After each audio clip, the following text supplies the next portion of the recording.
नमस्कार, मैं डॉक्टर रूपाली, देवी अहिल्या विश्वविद्यालय इंदौर। आज हम बात करेंगे आधुनिक काल के छायावाद की, जिसकी समय सीमा है 1918 से 1936।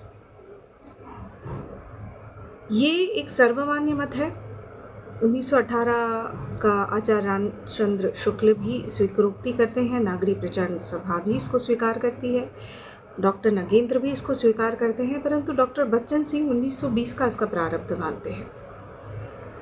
कारण ये है कि 1918 में एक रचना आई थी जयशंकर प्रसाद की झरना, उसी से उसका उद्भव कहा गया है। और युगांत जो 1936 में डॉक्टर पंत की रचना थी, उसको उसकी अंतिम रचना कहा गया है। इसका भी कारण है कि प्रगतिशील लेखक संघ का जब प्रथम अधिवेशन 1936 में हुआ था, जिसका अध्यक्षता मुंशी प्रेमचंद्र ने की थी, वहीं से हम देखते हैं कि रचना अपना अगला पड़ाव लेते हुए अगले युग की ओर आगे बढ़ती है।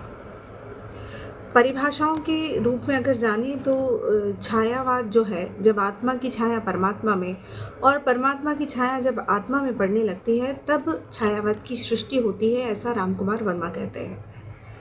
वहीं नगेंद्र कहते हैं कि छायावाद स्थूल यानी बड़ा भौतिक जो स्वरूप है, उसके प्रति सूक्ष्म का विद्रोह है और वर्णन विशिष्ट भावात्मक पद्धति है तथा जीवन के प्रति विशिष्ट भावात्मक दृष्टिकोण है।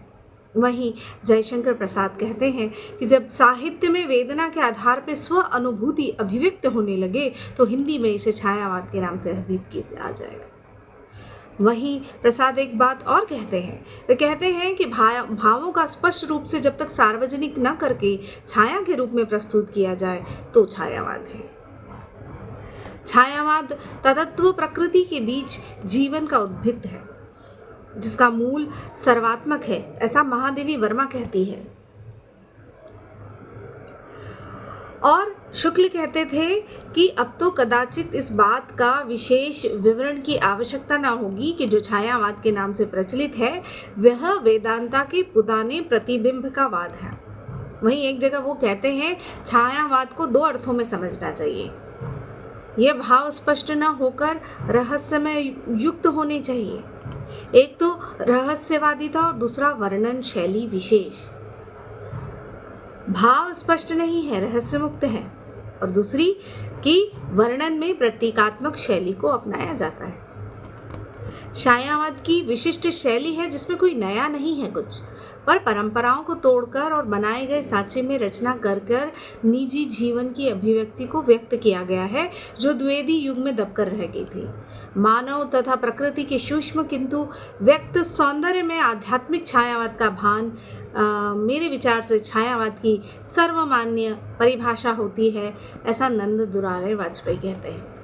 नामकरण की बात करते हैं कि छायावाद का नामकरण किसने किया है, तो हम देखते हैं कि छायावाद शब्द का जो प्रथम प्रयोग है, वो मुकुटधर पांडे ने 1920 में श्री शारदा पत्रिका में हिंदी छायावाद नाम से व्यंग्यात्मक एक लेख लिखा, और उसी में छायावाद शब्द की सबसे पहले हम प्रयोग को देखते हैं। वो कहते हैं कि मेरी समझ में इस शैली की कविताओं में भाव नहीं अपितु भावों की छाया प्रतीत होती है, जिन्हें पकड़कर पाठकों को हृदयंगम करने में थोड़ी कठिनाई होती है। अतः मैंने नई शैली की कविता के लिए छायावाद शब्द का प्रयोग किया है। अपने निबंधों में मुकुटधर पांडे जी ने कुछ छायावादी विशेषताओं का भी उल्लेख किया है। आंतरिकता जो व्यक्तित्व के संदर्भ में है, स्वातंत्र्य जिसमें मुक्ति का आग्रह है, रहस्यवादिता, विचित्र प्रकाशन रीति जिसमें शैलीगत वैशिष्ट्य और अस्पष्टता है। दूसरे प्रयोक्ता सुशील कुमार कहते हैं कि अपने लेख हिंदी में छायावाद जो भारत पत्रिका में 1921 में छपा था, उसमें वे कहते हैं कि छायावाद एक अस्पष्टवाद है जिसमें भाव या रस क्या है अपितु उनकी एक छाया भी नहीं।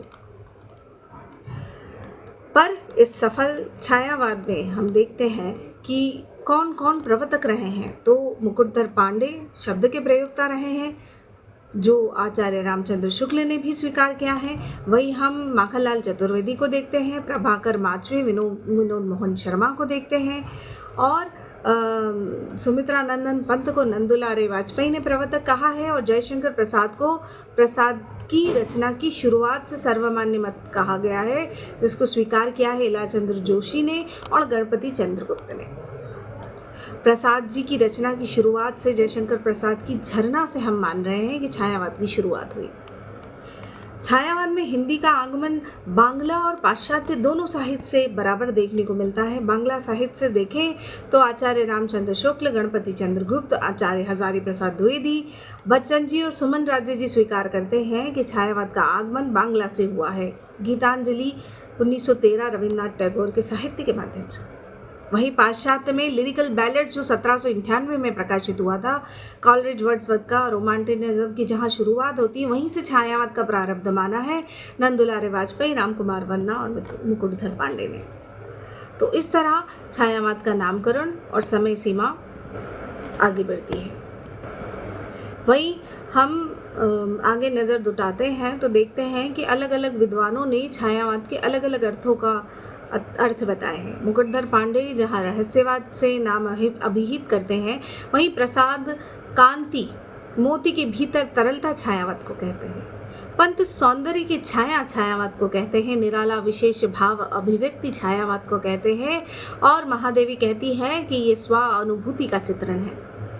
महावीर प्रसाद अन्योक्तिवाद से इसको अभिहित करते हैं। हजारी प्रसाद द्विवेदी व्यंग्यात्मक प्रधान शैली से इसको स्वीकारते हैं। गंगा प्रसाद विमल वस्तुवाद और रहस्यवाद के बीच की कड़ी इसको मानते हैं। वहीं सुशील कुमार अस्पष्टतावाद को स्वीकार करते हैं। बच्चन सिंह, गणपति चंद्रगुप्त स्वच्छंदतावाद और नगेंद्र स्थूल के प्रति सूक्ष्म का विद्रोह इसे कहते हैं। वहीं वाजपेयी